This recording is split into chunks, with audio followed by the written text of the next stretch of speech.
Hello everyone, I'm Santiago, and today I'm gonna be testing Pro Evolution Soccer 2019's demo on the GeForce GTX 750 Ti. I'll be doing 1080p, 900p and 720p. To skip none of those sections of the video, check the timestamps down in the description. So first of all, I'll show you 1080p with the overclocked GTX 750 Ti. I added 200 MHz to the core and 400 MHz to the VRAM. Then on 900p and 720p, the overclock is completely disabled. And well, for 1080p, by just using the maximum settings, it was enough to maintain 50 to 65 frames per second, pretty much. If you want to get smoother frame rates, maybe you don't want to overclock your GPU, just turn off ambient occlusion. That should give you good enough of a boost to maintain 60 frames per second more consistently. And then on 900p and 720p I do exactly the same thing. I show you the maximum settings since the GPU is more than enough to maintain 60 frames per second on those two resolutions. On some of the replays and free kicks you might get drops below 60 frames per second, but those don't usually require a lot of input from the player, so you have little control of the game in those instances. So I don't prioritize the frame rate that much in those scenarios because it's a minority of the time. So yeah, overall it seems to be running pretty well. Like in the previous Pro Evolution Soccer game, it was capped at 60 frames per second. Here it allows you to use a launcher and select the resolution plus the frame rate cap if you want 30 frames per second on gameplay and on the replays and all that kind of stuff. Or you can disable the frame rate cap altogether by just going into the Nvidia control panel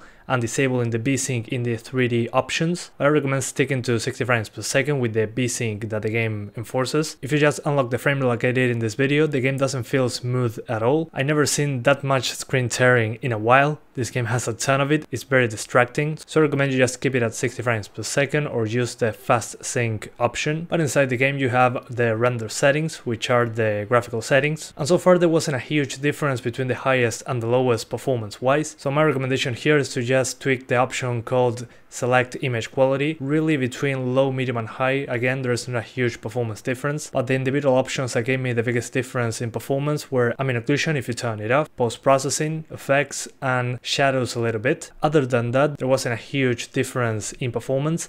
You also have a dynamic resolution option that it can make a difference, but it seems a little too aggressive with the resolution changes. And on the CPU side of things, it seems that the G4560 is more than enough to maintain 60 frames per second. If you want to go over 120, you might want to use a quad-core CPU like an i3-8100 or better. I usually run into that problem using 1080p maximum on a GTX 1060, so if you have something worse than a 1060 or just want to play at 60 frames per second, a 2-core 4-thread CPU like a G4560 seems to be more than enough to handle this. Considering that this is a demo and the game releases in around a week from now, this demo's a little older than that. But yeah, I would expect pretty much the same performance. Not much else to say since the options don't do much of a difference in performance. The only important thing to note here, in my opinion, is to just keep the frame rate at 60 frames per second. But with the screen tearing this game has, it's very distracting compared to most games that I play, so be aware of that. But yeah guys, that's pretty much it. I hope you keep enjoying the video, thanks for watching and see you next time.